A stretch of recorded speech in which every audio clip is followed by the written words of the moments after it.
اچھا یہ سمجھ لیں کہ لی مارکیٹ کراچی کا علاقہ ہے، ٹھیک ہے؟ یہاں پر ایک 6 سال کا بچہ تھا جو چیز لینے کے لیے گیا تھا۔ یہ تو ساری باتیں سب کو پتا، لیکن میں 5-6 ایسے پوائنٹس ہیں جو آپ کو بتانا چاہتا ہوں، یعنی کہ غلطیاں کہاں کہاں ہیں۔ پہلے والدین کی غلطی کی بات کر لیتے ہیں۔ یہ لمحہ نہیں ہے لیکن ضروری ہے اب اس پر بات کرنا، تاکہ اور والدین اگر یہ ویڈیو سنیں تو لازمی اس پر گہری اس کو سمجھیں اور اس پر گہری نظر رکھیں۔ یعنی کہ 2:30 بجے کا واقعہ تھا، بچہ چیز لینے گیا تھا 2:30 بجے۔ والد آتا ہے رات کو دیر سے، رکشہ چلاتا ہے، رات کو رکشہ چلا کر فارغ وہ گھر پر آتا ہے۔ اس دوران اس کی بیٹی بتاتی ہے کہ چیز لینے گیا ہے چھوٹا بھائی اور اب تک لوٹ کر نہیں آیا، کافی دیر ہو گئی۔ والد کو بھی پریشانی ہوتی ہے اور وہ ادھر ادھر ڈھونڈنا شروع کر دیتا ہے، اور ڈھونڈتے ڈھونڈتے کئی گھنٹے ہو جاتے ہیں۔ اس کے بعد اس کو پریشانی اور بڑھ جاتی ہے، وہ تھانے جاتا ہے، رپورٹ درج کراتا ہے، اور اس کے بعد رپورٹ درج کراتا ہے لیکن وہ بچہ پھر بھی نہیں ملتا۔ اب یہاں پر والد کی غلطی کیا، تھوڑی سی سمجھ لیں۔ یہاں پر کوارڈینیشن نہیں ہے، یعنی کہ بیٹی کو والد کو فوراً بتانا چاہیے تھا، جو کہ اس نے اس کو نہیں بتایا۔ اگر یہاں فوری طور پر اطلاع مل جاتی تو یقیناً جس لڑکے نے یہ واقعہ کیا تھا، گھنونی حرکت کی تھی، حمزہ نے، یقیناً وہ بچے کو چھوڑ دیتا۔ اب یہاں پر دوسری غلطی کس کی ہے؟ جب والد رپورٹ درج کراتا ہے تو پولیس کی کارکردگی دیکھیں کیا ہے۔ پولیس کو چاہیے تھا فوری طور پر علاقے کی سرچنگ کرتی، لوگوں سے پوچھ گچھ کرتی، سی سی ٹی وی دیکھتی اور اپنی ہیومن انٹیلیجنس کا استعمال کرتی، لیکن پولیس نے ایسا بالکل بھی نہیں کیا۔ پولیس نے وہی کیا جو ہمیشہ کرتی ہے، وہ کیا؟ بیٹھ کر دیکھتی رہی کہ ہوتا کیا ہے، اور وہی ہوا جو ہمیشہ ہوتا ہے، یعنی کہ ایک بچے کو تیسری منزل سے پھینک دیا گیا۔ اب یہاں پر معاشرے کی کیا غلطی ہے، پڑوسیوں کی کیا غلطی ہے؟ پڑوسی کی غلطی یہ ہے کہ جب بھی کوئی چھوٹا بچہ کسی اجنبی کے ساتھ جاتا ہے، یا پھر کسی کے ساتھ، پڑوسی کے ساتھ ہی کوئی قریب ہو رہا ہوتا ہے، یا کوئی ایسی ایکٹیویٹی آپ کو نظر آتی ہے جو کہ مشکوک ہوتی ہے، ہم کبھی کسی بچے کو نہیں روکتے۔ ہم نے بچوں کو بولنا چھوڑ دیا یہ سوچ کر کہ بچے ہمیں پلٹ کر جواب دیتے ہیں، تو ہم نے اپنی عزت بچانے کے لیے خاموشی اختیار کر لی۔ اس خاموشی کو توڑنا ہوگا، جب تک یہ خاموشی نہیں ٹوٹے گی یہ معاشرے میں اس طرح کی برائیاں پھیلتی رہے گی۔ کوئی بچہ سگریٹ پی رہا ہے، کوئی اس کو روکنے کو تیار نہیں، کیوں؟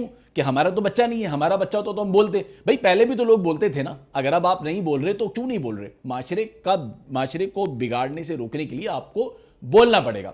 یہ ہو گئی تیسری غلطی۔ اب یہاں پر ایک جو اہل محلہ ہے وہ کہہ رہے ہیں کہ یہ واقعہ ڈارک ویب کا ہے۔ اب یہ دیکھیں یہ کیسی عجیب بات ہے کہ اہل محلہ بھی ساری باتیں کر رہے ہیں۔ بھائی آپ کو جب پہلے ہی پتا تھا کہ یہ لڑکا حمزہ جو ملزم ہے یہ کوئی کام نہیں کرتا، یہ سارا دن بچوں کو چیز دلا رہا ہے، کسی کو کولڈ ڈرنک پلا رہا ہے، کسی کو لے کے گھوم رہا ہے، گھر لے جا رہا ہے، اور اس کے موبائل سے ایسی ویڈیوز بھی لوگوں نے دیکھی ہیں، اور سب سے بڑی بات کہ اس کے بعد آئی فون ہے، کام کوئی نہیں کرتا، بے روزگار ہے، کہیں عرصے سے بے روزگار ہے، والد بھی بے روزگار ہے، چھوٹا بھائی بھی بے روزگار ہے، لیٹسٹ آئی فونس رکھے ہوئے۔ تو بھائی جب آپ کو ساری باتیں پتہ ہی تھی تو آپ نے پہلے ہی اس پہ شک کیوں نہیں کیا؟ آپ نے پولیس کو کیوں نہیں بتایا؟ آپ نے اس سے پہلے کیوں نہیں بتایا؟ محلے میں یہ بات کیوں بڑوں کو نہیں بتائی گئی کہ اس سے احتیاط برتنی ہے؟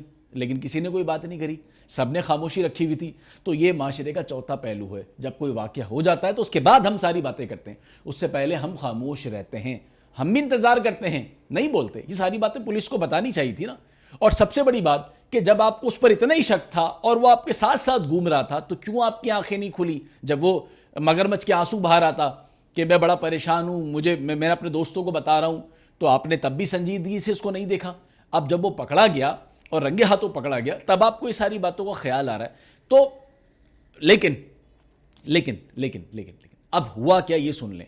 یہ 2:30 بجے کا واقعہ تھا، بچہ گیا چیز لینے کے لیے اور اچانک سے اس لڑکے نے اس کو راستے میں سے چیز کے بہانے گھر پر لے کر چلا گیا۔ اب گھر پر لے کر چلا گیا، رات ہو گئی، رات دیر ہو گئی، والد گھر پر آیا، رکشہ ڈرائیور تھا، جب گھر پر پہنچا بیٹی نے بتایا، اس نے ڈھونڈا، وہ مقدمہ درج کرانے کے لیے گیا، مقدمہ درج ہو گیا، واپس آ گیا، 2 روز گزر گئے، اب پیٹ میں مروڑ ہو گئی، ملزم ہے، ڈر گیا کہ سب کو پتہ چل گیا، میں اس کو کیسے یہاں سے باہر لے کے نکلوں، کیونکہ سب کی نظریں موجود تھی۔ اب ملزم یہ بتاتا ہے کہ 2 روز گزر گئے تو میں پریشان تھا، مجھے نہیں سمجھ آ رہا تھا میں کیا کروں، جو میں نے اس سے بیان لیا۔ تو اس نے کہا کہ پھر میں نے اس کو بوری میں ڈالا، باہر سے ایک بوری لے کر آیا، اس کو میں نے اس میں ڈالا اور میں نے اس کو اوپر سے پھینکا۔ جب اوپر سے پھینکا تو میں ہاتھ ہی دھو رہا تھا کہ اتنی دیر میں لوگوں کا ہجوم میرے کمرے میں داخل ہو گیا اور لوگوں نے میرے جو تشدد کرنا شروع کر دیا، مار پیٹ کرنا شروع کر دی۔ اتنے میں پولیس آ گئی اور پولیس نے مجھے لے کر تھانے منتقل کر دیا۔ یہ تو تھی کہانی، لیکن پوسٹ مارٹم رپورٹ کیا بتاتی ہے کہ اس نے پہلے بچے کو قتل کیا، پہلے بچے کے ساتھ زیادتی کری، پھر قتل کیا، اور ذرائع یہ بتاتے ہیں کہ اس نے پہلے بچے کے ساتھ بدفعلی کی، وہ دنیا سے گزر گیا، پھر یہی نہیں اس نے اس کے ساتھ مرنے کے بعد بھی زیادتی کری، لیکن وہ خیر دنیا سے گزر ہی گیا تھا۔ تو اس طرح کے واقعات دن بدن بڑھتے جا رہے ہیں، معاشرہ ایسی برائیوں سے بھرا پڑا ہے.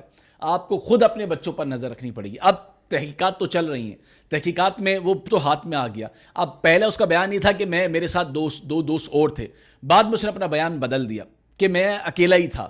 اب وہ دو دوست کون تھے؟ بتایا جاتا ہے کہ ناظم آباد کی کوئی رہائشی ہیں اس کے دو دوست جو کہ اس کے ساتھ اس واردات میں ملوث تھے.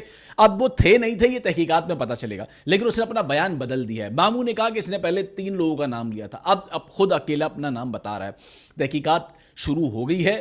تحقیقات میں لمحہ لمحہ کیا ہوگا میں آپ کے ساتھ شیئر کروں گا. اس کے لیے آپ کو میرا چینل لائک، سبسکرائب اور مجھے فالو کرنا ہوگا.